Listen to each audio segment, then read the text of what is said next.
Hey, everybody, thanks for joining us here on 9 News Watch, and we're going to recap the Avalanche's crushing loss last night, 6-3 in Game 6, which means the Avalanche, after such a promising season, winning the President's Trophy for the best regular season trophy, they're out.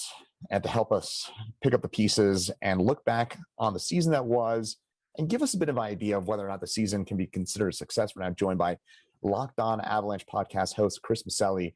And Chris, first of all, the big question that we've got to get into is the Avs sweep the Blues in the first round. They're up 2-0 in the series. They're even up 2-1 in Game 3 of the series against the Vegas Golden Knights. They're up in, 6 minutes to go in the third period of that game. And then it all falls apart. What happened? Well, there's a lot to unpack with why this all went south so quickly. But you're right. I think a lot of people are going to just see the 4-game losing streak, which is their first 4-game losing streak of the entire season, and kind of hone in on that. And kind of, I think as time goes on, people are going to forget the fact that, they were 5-6 minutes away from taking a 3-0 series lead in this series.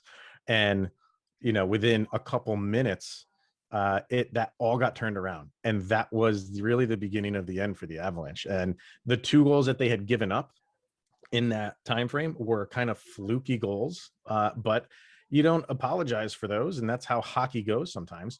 But for whatever reason, the Avalanche just could not pick up the pieces. They looked bad in spots for those first 2 games that they lost when it went 2-2, and then they knew they had to turn things around and play a different game and play just flat out better. And Jared Bednar had said that I can't break this down. All it is we just have to play better. And they did. The last 2 games, they did play better. But that game in Colorado, in Denver, that went to overtime, that's kind of like the deal. That game is kind of like a deal breaker. And to not win that game in overtime, when you had an opportunity 10 seconds into overtime, it was JT Confer who had a really, really good look and had kind of a half wide open net and just kind of threw it right into Fleury's midsection.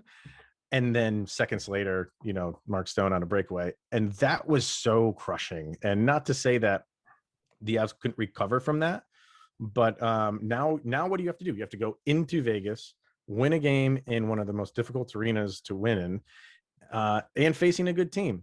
And they battled in Game 6, and it was just not to be. That was the big thing, I think, is the Avs struggled to put a full 60 minutes together, where Vegas was doing that game in and game out. And when you have a really good team like Vegas, they're going to make you play 60 minutes. And that's what the Avs usually do, is make you play 60 minutes. And when you have a team like Vegas, you can't relax for even a shift, because they're going to do what they did. And in the end, the Avs, I mean, do they have a lot to do in the offseason? I mean, any team does. Even if you win the Stanley Cup, there's going to be teams, changes are going to be made, but there's going to be a lot of questions around this Avalanche team, without a doubt, because there's so much expectation going into this season. And for the 30 in a row, they're out in the second round. And a lot of expectation going into that second round, too, after sweeping the Blues, looking just dominant in the process of that one, then winning the first 2 games. I guess we'll get down into the game itself in just a second, but I do think it's worth kind of stepping back for a second and looking at this from the big picture, because, the Avs and the Golden Knights did end up tying with 82 points in the end of the regular season. And I don't think there's a ton of shame. I'm not trying to be an apologist here, but there's not a ton of shame in losing to Vegas. But it's kind of to your point just a second ago, where I think the expectations got built up over time, right? They did. And it was not that long ago for the Avs faithful that they were, scraping the bottom of the barrel of this league. And they turned it around the next season, and they've made the playoffs every year since then. And they've had incremental, positive outlooks every year. And this was the first year that they were the genuine favorites to win the entire thing. They were the odds-on favorite. Vegas had them as the favorite. And all the other years, if you make the playoffs, you have a chance. And I think fans were like, we're just one of the many teams in the playoffs, but we can make a dent. We can, who knows what can happen. That's what's so great about the NHL playoffs is any team can make a run. But this year was different because they had all the pieces in place. You know, they had they made some really good deals in the offseason to bring in Brandon Saad, to bring in Devon Taves. You had really no holes in this roster, and fans going in, and even the Avalanche, and it's become, you know, stuff of legend right now for Nathan MacKinnon. Right before the season started, to say, like, you know, I guess he was doing an interview somewhere and said, I guess we're the favorites or whatever. Like, he just kind of like flippantly said it, and you know, the fans ran with it, and like, I guess we're the favorites or whatever. And it kind of spoke to, like, I don't want to say like the relaxed nature, like they didn't really put in effort. They're a hard working team. But no, like this one, it does hurt because of that. And, you know, with the way that the season is constructed with just games all the time, every other day you're basically playing, it's a grind. That's a grind of a season, and that's not an excuse in any way. Every team had to do it, but you know, like, I was asked in the Locked On Network, we do a lot of crossover shows with other shows within the network and stuff like that. So, you know, and I was on a lot of other shows that would ask me that question: is this Stanley Cup or bust for the Avs this year? And my answer to that was yes. I mean, it's a season, you know, you can't, just because it's a weird season and the schedule's all, you know, jacked up, that it doesn't count. It counts. So if the Avs are the favorites, they're the favorites. So, you know, and you can't now go back on that and say, well, because this was an odd year, you know, it doesn't really count. If it's an 82 game season and they win it, that means more. No, the name still gets stamped on the Stanley Cup just the same at the end of this year. So is it chalked up as a failure? I hate using that term because it just seems like you didn't do anything during the regular season, and they did. You know, they won the President's Trophy, which is obviously an achievement. They have some players up for awards. Some good things happened, but all in all, I mean, yeah, I think you can say that this season was a failure. Number one, because they didn't win the Stanley Cup, and they didn't get any further than they have in the past few years in the playoffs. And I think that's what a lot of people are going to hang their hat on, is this team can't get out of the second round. Well, I guess to that, yes, I know that's been an issue with MacKinnon now going into his 9th year. He still hasn't won anything. I know he said that pretty explicitly last night with a word we can't say on a family-friendly program like this one. But I do think it's also, you know, maybe worth asking, and I'm curious for your opinion on this, is I think a lot of the criticism being levied at the Avs right now is maybe they weren't tough enough. Do you think that's accurate? Well, I don't. I think that was a criticism going into the season. And, you know, are they just too focused on speed?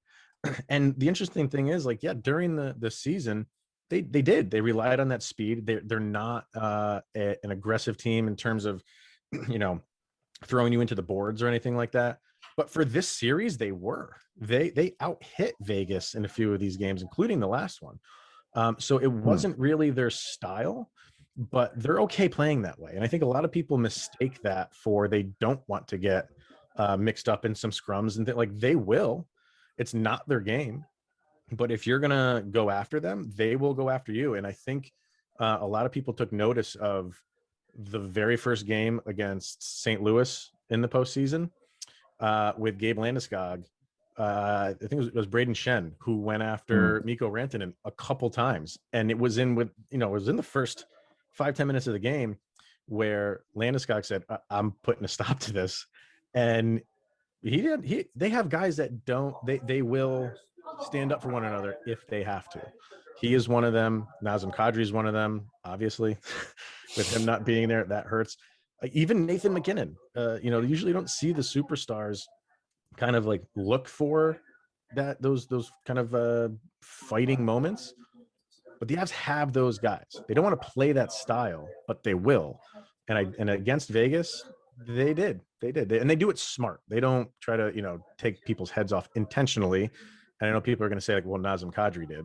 There's always the exception, you know what I mean? But yeah, over the course of the season, they didn't.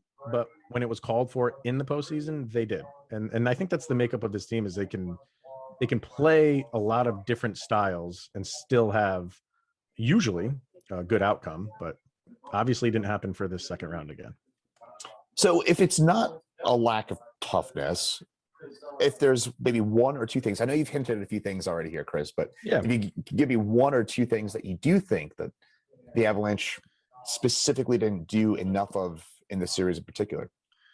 Well, they started to change, like after they went up 2-0 in those next two games. Even you could even say the second game of the season. A lot of people are saying they stole that one.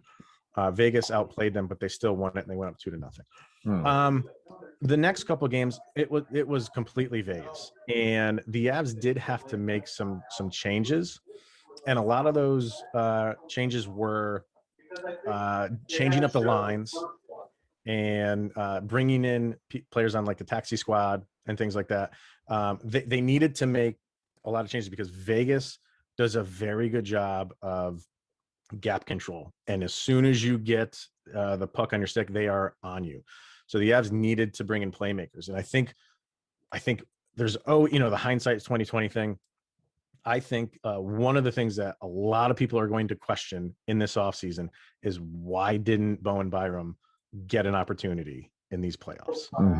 That is very, very, it's a very legit question to ask. I don't have an answer for it. Maybe when we get some interviews, with Jared Bednar in the offseason, maybe we'll get an answer to that. I don't know why he didn't play. And by the way, Bowen Byram, for those of you who might not be familiar, the 19-year-old number 4 overall pick in 2019, the young defenseman who played, I believe it was 19 games for the Avs this regular season, and showed quite a lot of promise in that. And he didn't play, which is obviously a big part of it. That said, okay. And again, I know probably this is my second apologist-y question in the series. The Avs are a young team. They're still, you still look at Landeskog. It feels like he's been with the Avalanche for what, a million years. He's still 28. McKinnon's still 25. Also feels like he's been with the Avalanche for a million years. Rantanen's 24. Makar is 22. Byram's 19. Yeah. In experience, are we simply talking about a team that just needs a year or two? It's odd because as young as they are, they do have a lot of experience. And those guys that you mentioned, they're top three. They're with Nathan McKinnon, Mikko Rantanen, and Gabe Landeskog. Despite them still being on the younger side, where Gabe Landeskog is 28, McKinnon 25, and Mikko Rantanen is 24. And you would think like, well, maybe they do need a couple of years, but no, they've been in this league for long enough that they are the leaders of the team. And it will be interesting to see what the Avs do in the offseason. Do they have so many young prospects just waiting to make their impact on this team. Do they give them that opportunity now? They've given a few of them, like Alex Newhook played a lot once he finally came up. They toyed with Sampo Ranta a couple games in the postseason. Didn't work out that well, but you don't expect a ton from him because he's only played a couple games so far for them. They do. They have a lot of decisions to make in the offseason on who they keep. They have a lot of unrestricted free agents and a lot of restricted free agents. It's going to be a very interesting offseason for the Avalanche because it's not going to be the same team. And like I said earlier, that's true for anybody, whether you're the last place team or the Stanley Cup champion. There's going to be changes made, but it's going to be especially true for the Avalanche. And they even said it. They said, the team we have right now is made to win this year. And if you want to like read the tea leaves for stuff like that, it's like, well, I think they know the writing's on the wall. Not that they're not going to be competitive. They are. It's just, there's certain players on this team that are not going to be there next year because number one, their contracts are up and maybe they want to go sign somewhere else. Maybe the Avs just want to move on from them and have one of these prospects come in and take their place. And that'll be interesting because they're unproven. So kind of like, what you're saying, do they need some time? It was all set up for this year. There was no excuses for this year, and youth definitely wasn't one of them. So they had a good mixture of predominantly youth on the team, but also some veterans. And some of those veterans got hurt, like Eric Johnson. He's I think the oldest guy on the team, and he got hurt. And he was having a great training camp and had a pretty good start to the season. and he got hurt early on, and we never saw him again. So guys like that, they missed. So they have it. They have it on both ends, on the young end and on the older veteran end. It just didn't come together. You know what I mean? For whatever reason, we can nitpick, and that's good to do that stuff. But in the end, they just got outworked and outplayed in the end, and that's what happens when you go up against a team like Vegas. You know, one of the best things about being a sports fan is making irrational excuses for things you have no control over. By the way, Chris Micieli, our guest here from Locked On Avalanche here on 9 News Watch. So with that in mind, I guess we've been talking about players a lot. Jared Bednar, today he did get overlooked for the Jack Adams Award for best head coach in the league. I think he did take a fair bit of criticism here in this series, in particular against the Vegas Golden Knights. What's your assessment of him overall about head coach for the Avalanche and what he did in the series? Overall, I think he's the perfect coach for this team. Whenever, it's tough to have tenure in any professional league these days. If you don't win within a few years, everybody wants you out. And I'm not hearing a ton of, you are going to hear it. You're going to hear some fans on social media and in the chat rooms, want to get rid of Bednar. I genuinely don't see that happen. I think Joe Sakic wants to create something here that is sustainable and long-term. And I will go back to when Patrick Waugh left the team and they had to go on a quick coaching hunt. Joe Sakic said, I want a teacher. He wasn't going for a name. He wasn't going for, a high profile name. He had a short amount of time, but he was going to find the right guy for it. And I think he absolutely found it in Jared Bednar. He's a player's coach in that he doesn't make excuses for his guys, but he will also defend them. He's not the John Tortorella that just wants to yell at everybody type of coach. If you played wrong, he will tell you that you played bad and you need to correct something. And if you played well, he doesn't hesitate to give you a lot of praise.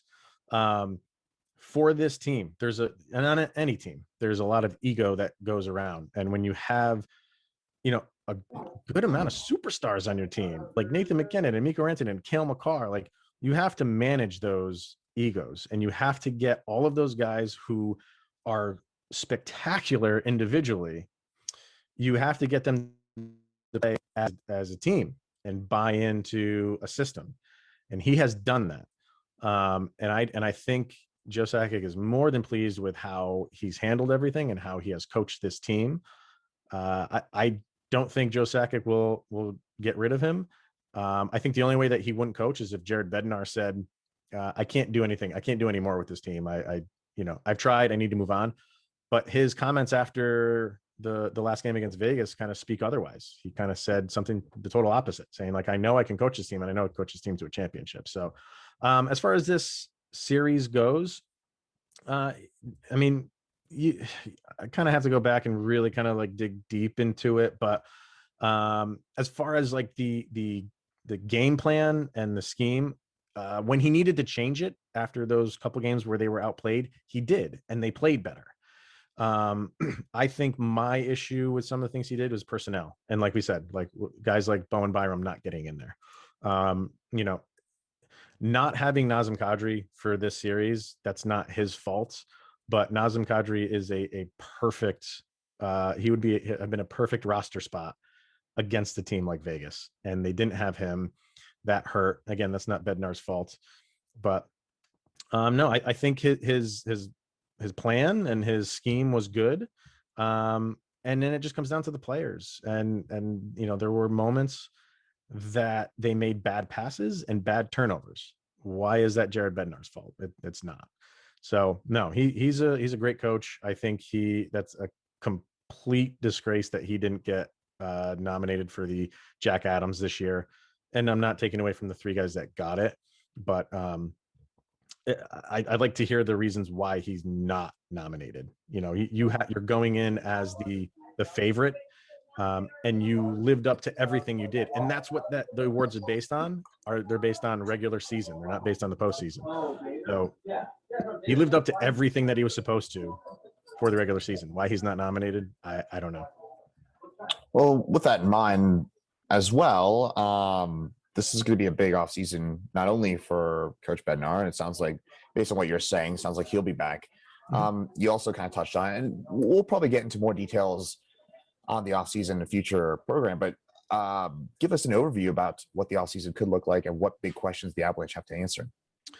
So for the trade deadline, the Avs did make some moves last trade deadline, and they gave up mainly draft picks.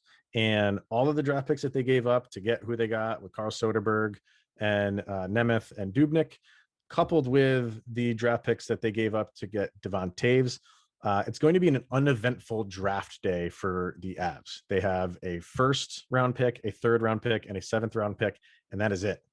That's not to say that they can't make moves, but I don't think they will, because they've done all their damage in past years when they've made all these deals, like even back to the Matt Duchene deal.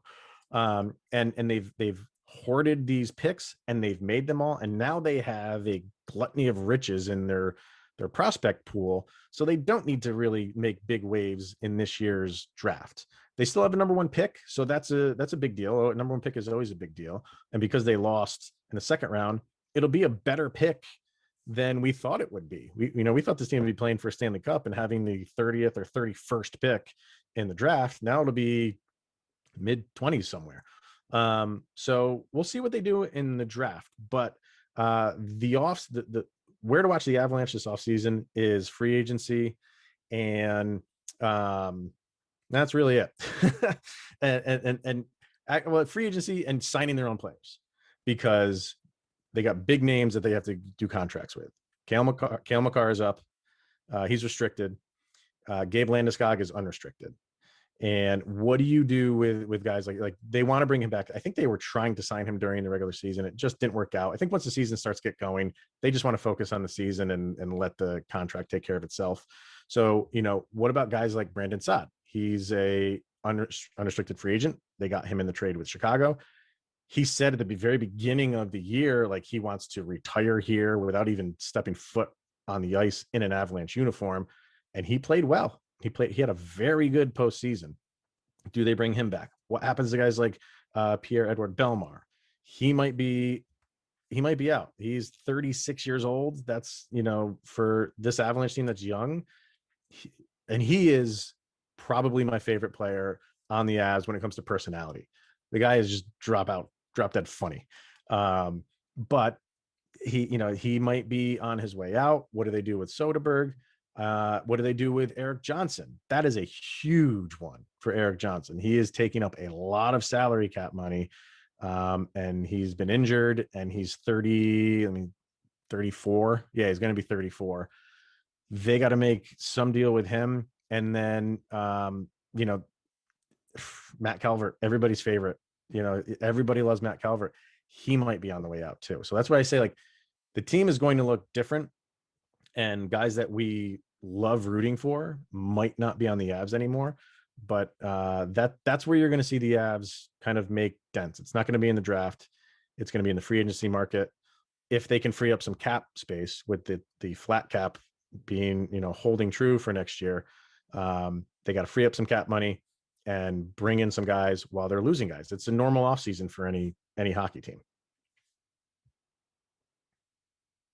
Well, that's a lot certainly to get into there. So there's going to be some big changes, and especially, with the captain, Gabe Landeskog, potentially also an unrestricted free agent. As you mentioned, it sounds like there were at least some progress talks made during the season. But I guess before we kind of wrap things up, any final overview thoughts? I know we haven't touched on Philip Grubauer, the goalie, of course, and then Nathan McKinnon nominated for the Hart Trophy, the MVP award on Thursday as well. Any other final thoughts? Well, Grubauer is another guy that, coming into the season, that was a big question mark. Was, could the Avs be physical, and do they have the goaltending? And I think they answered both of those questions. And Grubauer is another guy that is an unrestricted free agent, and he's going to ask for a little bit more than he's making right now. He's only making $3.3 million this year. He's going to want a little bit of an increase. So can the Avs do that? I think, they have to freeze one goalie for the Seattle Kraken draft. It is in all likelihood going to be him. And that's another interesting thing is they might not have to protect Gabe Landeskog in the Seattle Kraken draft, with the understanding that Seattle would never pick Gabe Landeskog because he's just going to turn right back around and sign with the Avalanche. So that could be some strategic moves by the Avs if they want to take that risk. And there's always a possibility that Gabe Landeskog says, yeah, let me try out Seattle. And, then you've fallen flat on your face and lost your captain. But then, Nathan McKinnon would just ascend into that role pretty easily. But overall, clearly not the way the Avs wanted to end this season. Like I said, you were going into the season as a fan, you almost sold yourself on making it to the Stanley Cup. And I think if the Avs at least had done that, I think if they had at least made it to the Stanley Cup final, if they lost to whoever, you could at least say, well, we've progressed again. We went from the worst season on record to making the playoffs, to the second round for a few years in a row, or a couple of years in a row, to the Stanley Cup final. Now the next step is winning the Stanley Cup final. But it seems like we're stuck in second round mode. And, for Avs fans, they want to see improvement. And so do the Avs players themselves. So it's going to be an interesting offseason. I think there's going to be a lot of things to watch on the Avs end, but it was a fun season. They were a great team all year long. They had the 2 COVID pauses that, I think they were the only team that had to stop their season twice. And despite all of that, still another season of injuries. That's 2 years in a row where and that's another reason why I think Jared Bednar should be winning the Jack Adams, because he deals with so many injuries. A lot of teams do, but it just seems like the Avs left and right have injuries all the time, and he overcomes them. So it was a fun season. I'm sad that I don't get to watch my team anymore, but there's always next year. I hate saying that, but there's always next year. There's always next year, and hopefully there'll be more episodes. Chris Micieli from Locked On Avalanche. Chris, before we get on out of here, give us the best way to find Locked On Avalanche. I know you're on Spotify and you're all over the place. Give us the best way to download your podcast. You can listen wherever you get podcasts. They're available, like you said, Spotify, Apple, you name the podcast network or app, and it's on there. And then you can follow the show, LOPN_Avalanche on Twitter, and Locked On Avalanche on Instagram.